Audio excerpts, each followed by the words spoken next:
Exames de pré-natal. Quais são os exames e por que fazê-los?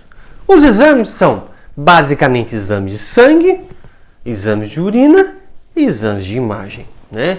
Outros tipos de exames, como por exemplo secreção vaginal, outros testes podem ser realizados. Exame de fezes também, né? Mas esses que eu disse são os habituais que vão ser repetidos.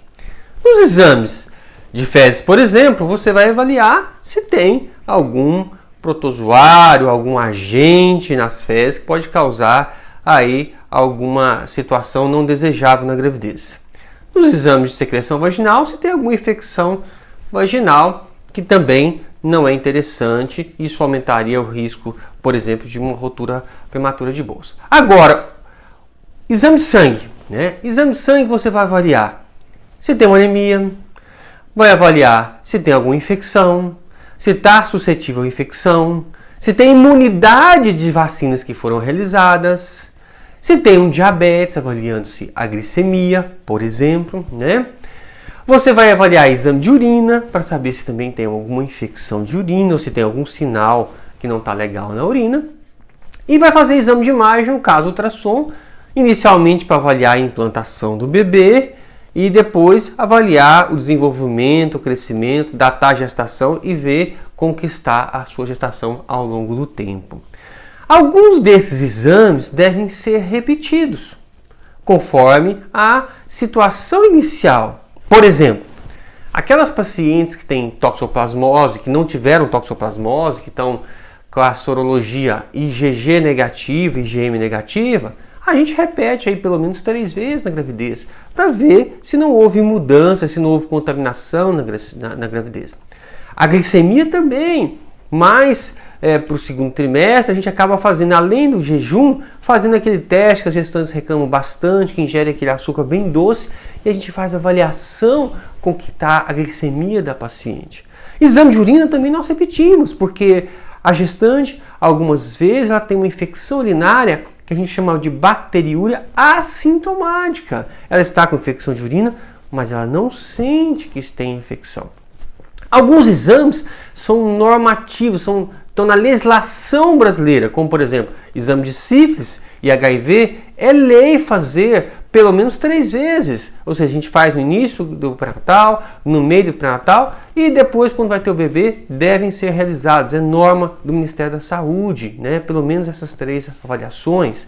Então, tudo isso é muito importante. Os exames de imagem a gente faz no início para datar, depois faz do morfológico primeiro trimestre, que a gente avalia a nuquinha do bebê, osso nasal e outras situações nós já falamos aqui.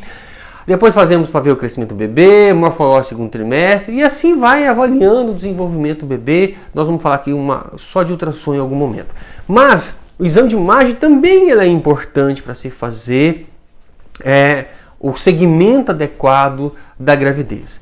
Existem testes que são também feitos durante o pré-natal, mas que não são de rotina. Por exemplo, a paciente pode fazer a sexagem do bebê em torno de 9 semanas, colher seu próprio sangue e nele vai encontrar DNA fetal e vai conseguir ver o sexo do bebê.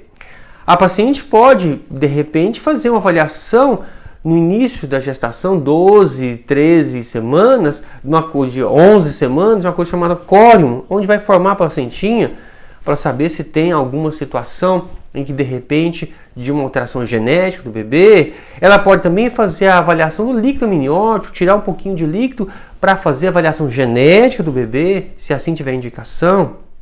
A paciente, em algum momento, pode também fazer avaliação do sangue do bebê, num exame chamado cordocentese, que a gente vai com uma agulha e tira um pouco de sangue do bebê, né, para fazer uma avaliação de uma infecção. É muito mais raro isso, mas a cordocentese, por exemplo, é utilizada quando o bebê está com anemia e a gente pode transfundir o bebê através do próprio cordãozinho dele, né? Então, você pode fazer outras avaliações, as sorologias também você deve repetir conforme a identificação inicial. A tipagem sanguínea é muito importante. A mãe que tem tipagem sanguínea negativa, né, e o pai é positivo, a gente tem que fazer uma avaliação mais frequente e depois fazer uma vacina, que é a imunoglobulina, mais aí ao fim do segundo trimestre, começo do terceiro trimestre. Então, o pré-natal tem uma série de exames que são exames de rotina e existem exames que são associados conforme os sintomas e as situações que a gente vai enfrentando. Esses exames, gente, devem ser feitos na época adequada. Então é importante conversar com o obstetra. Às vezes o obstetra faz o pedido e acaba esquecendo de falar o momento de fazer. Ou você, na ansiedade, antecipa exames ou atrasa a realização de exames. E eles têm momentos adequados de serem realizados e de serem repetidos na gravidez. Daí a importância de conversar com o seu obstetra sobre a realização desses exames, os resultados que você encontrou nesses exames, né? A gente acredita que não seja uma boa você ficar olhando os resultados, mesmo porque aqueles parâmetros que você identifica quando o laboratório solta o resultado, aqueles parâmetros do lado não são para gestantes. Então, às vezes a gestante vê aquilo lá e acha que está com alteração, vem muito preocupada e os valores para gestantes são diferentes, né? Então, quem deve interpretar o resultado é o seu médico, de acordo com a sua história, com o seu exame físico, com a avaliação do bebê, tá? Faz os exames, entregue para o seu médico, ele vai saber te interpretar, te orientar, se necessário repetir, tá? E você leve a gravidez de forma tranquila. Quando houver uma alteração, também não se desespere. Algumas alterações são muito comuns e são passíveis de correção também durante o acompanhamento da gravidez.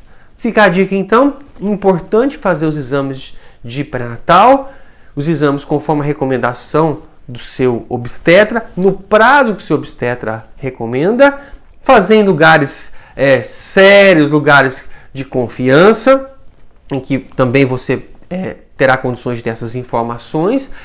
Não deixar de mostrar os resultados para o seu obstetra, para que ele consiga, junto com esses exames e toda a sua história da gravidez, poder te ajudar e fazer um melhor acompanhamento do pré-natal, um melhor acompanhamento seu e um melhor acompanhamento do bebê. Tá bem, gente?